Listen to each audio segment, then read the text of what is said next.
Accountant. నువ్వు ఉండేది ఎక్కడ? కుదిరిలో ఉంటావు. వీళ్ళతో చపాతీలు చేయించింది ఇప్పుడు స్టూడెంట్స్ తోటి చపాతీలు ఎందుకు చేయించారు? అట్టు చెప్పారు, అబద్ధం ఆడకు. స్టూడెంట్స్ తోటి చపాతీలు ఎందుకు చేయించారు? లేదంటే పురుగులు ఉంటున్నాయంటే ఎందుకని? ఒక్కళ్ళు ఇద్దరు చెప్పింది కాదు, 100 మంది ఇక్కడ ఉన్నారు. 100 మందిలో 50 మంది పురుగులు అన్నం వండుతున్నారు, పురుగులు పప్పు వండుతున్నారు, తెల్ల పురుగులు వస్తున్నాయని చెప్తున్నారు. మీరు అట్లా వండితే ఎట్లా? నువ్వు బాగానే చేస్తున్నావు సపోర్ట్ తెచ్చుకోవటం కాదు. ఇంకోసారి అట్లా చేస్తే ఉండరు మీరు. పిల్లలకు పెట్టి దాంట్లో శుభ్రంగా పెట్టకపోతే ఎట్లా మీరు?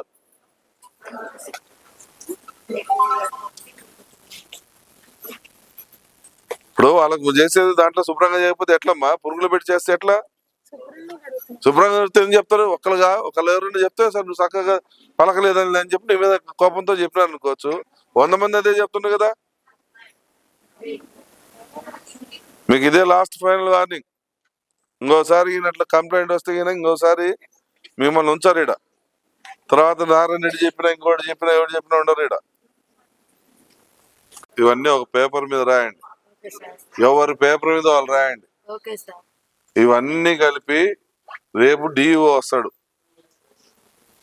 ఓకే, డిఈఓ గాని అవసరమైతే కలెక్టర్ గారిని అయినా సరే నేను తీసుకొని వస్తా. వచ్చినప్పుడు మీ స్లిప్పులు ఇవ్వండి, మేము చదువుకుంటాం.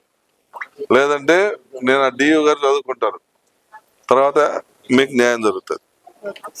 మీరు అలాగా ఇప్పుడు ఎవరన్నా ఒక లేదు చెప్పిననుకో మిమ్మల్ని టార్గెట్ చేస్తారు, మీకు అదొక భయం ఉంటది.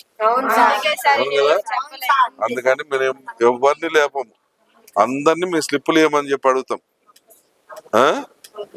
మళ్ళా మేము రాయలేదు ఇయ్యలేదు అంటే ఒప్పుకోను. అంటే నువ్వు మేడం చెప్పి రాసావా?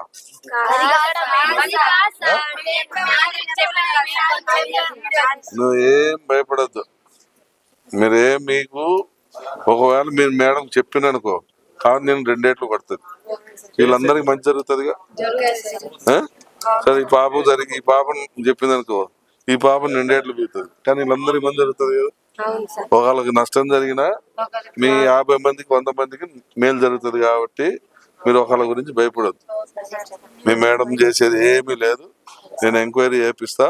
కరెక్ట్ గా మీరు చెప్పింది 100% నిజమని తేలితే మీ మేడం ఇంట్లో కూర్చుంటది. స్నాక్స్ కూడా మాకు ఏ రోజు పెట్టాల్సిన ఆ రోజు పెట్టట్లేదు.